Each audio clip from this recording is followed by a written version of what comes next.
မင်းကလေးကသူ့ကိုဗာများပြောချင်သေးလို့လဲလို့ခင်ပွန်းကိုမေးလိုက်ပြီးသူတောင်းစားမကဘလောက်တောင်နုနယ်เจ้าနဲ့ဂယူဆိုင်ဖို့လိုအပ်ကြောင်းတွေထပ်ပြောဦးမှလာလို့ခနဲ့လိုက်ပါတယ်အဲ့ဒီလောက်တောင်ဖြစ်နေရင်လဲသူတောင်းစားမစီပဲသွားဖို့နဲ့ဒီမှာလာပြီးဟန်ဆောင်မနေဖို့ပြောပါတယ်အခန်းထဲဝင်လာကြတဲ့ကသူ့အခြေအနေကိုတခုံးမှမမေးပဲသူတောင်းစားမအကြောင်းပဲပြောနေတဲ့ခင်ပွန်းကိုမင်းကလေးကသူတောင်းစားမကသာနုနယ်ပြီးသူကတော့တမန်နီနဲ့လှုပ်ထားတာမို့နာကျင်တတ်မှာမဟုတ်ဘူးလို့ထင်နေလားလို့စိတ်ထဲကနေပြန်မေးနေပါတယ်ရုတ်တရက်နာကျင်လာတဲ့မင်းကလေးကိုခင်ပွန်းဖြစ်သူကမြင်လိုက်ရတာမို့စိုးရိမ်သွားပြီးဆရာဝန်ခေါ်ပေးမယ်လို့ပြတလဲလုပ်ပေးမယ်မင်းကလေးကတော့တားမြစ်လိုက်ပြီးအခုပဲလမ်းခွဲကြရအောင်လို့ပြက်တသားပြောပါတယ်ဘသူကမှအပြစ်မတင်တော့ပေမဲ့ဒီဘဝတင်မကနောက်ဘဝအထိပါသူ့ရှိကိုဘယ်တော့မှထပ်မပေါ်လာဘူးနဲ့ရုပ်ချင်းတောင်မမြင်ကျင်တော့ဘူးလို့ဆိုပါတယ်ခင်ပွန်းကတော့အမားတွေကိုတောင်းပန်ပြီးသူတောင်းစားမကိုညီမလေးတယောက်လိုပဲမြင်တာဖြစ်ကြောင်းသူတောင်းစားမကိုမြင်ရင်မင်းကလေးရဲ့အရင်ကပုံစံလေးကိုသွားတတိယလို့ကာကွယ်ပေးခြင်းမိတာပါလို့စင်ကြေပေးပါတယ်မင်းကလေးကသူတေးမသွားသေးတာမို့သူ့ထက်တစ်နှစ်ပဲငယ်တဲ့သူတောင်းစားမကိုတုံးပြီးသူ့ရဲ့အတိတ်ကိုလွမ်းဆွမပြဖို့နဲ့ဖောက်ပြန်ပြီးမှအကြောင်းပြချက်ပေးနေတာဟာယွန်စရာကောင်းတယ်လို့ပြောပါတယ်အဲ့ဒီအခါမှာတော့ခင်ပွန်းကသူ့စရိုက်ကိုတည့်ရက်နဲ့ဘာလို့ဒီလိုတွေးရတာလဲလို့ပြန်អော်ပါတယ်သူတို့ခုနှစ်နှလုံးလုံးအတူရှိခဲ့တာမှာသူတခါမှမဖောက်ပြန်ခဲ့ဘူးကြောင်းနဲ့မင်းကလေးတာဒီတခါမှ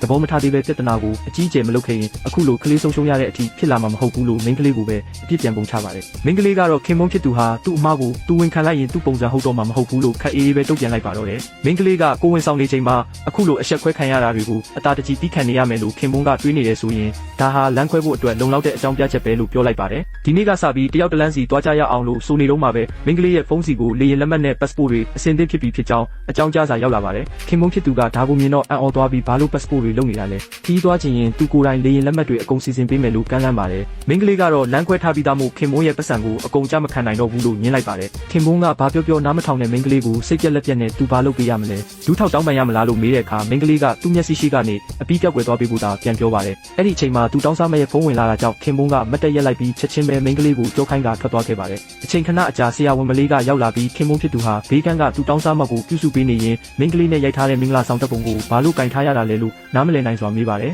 မင်းကလေးကတော့သူနဲ့ခင်ပွန်းဟာဘာပတ်သက်မှုမှမရှိကြောင်းမင်္ဂလာတပ်ပုံဟာအခကြေးငွေယူပြီးရိုက်ထားတာဖြစ်ကြောင်းနဲ့ခင်ပွန်းဟာတရုတ်ဆောင်ရတာဝါသနာပါတဲ့သူမို့လို့သူ့ကိုအတိမယူဖို့ဆရာဝန်ကိုရှင်းပြပါတယ်အဲ့ဒီအချိန်ခင်ပွန်းကအခန်းထဲရောက်နေပြီးမင်းကလေးရဲ့စကားတွေကိုကြားလိုက်ရတာကြောင့်ထွက်သွားခဲ့တာကိုဆရာဝန်မကရှင်းပြဖို့လုပ်လိုက်ပေမဲ့မင်းကလေးကယူမဆိုင်ဖို့နဲ့သူ့မိမကဟိုဘက်ခန်းမှာရှိနေတာပဲလို့ပြောပြီးလစ်လျူရှုလိုက်ပါတော့တယ်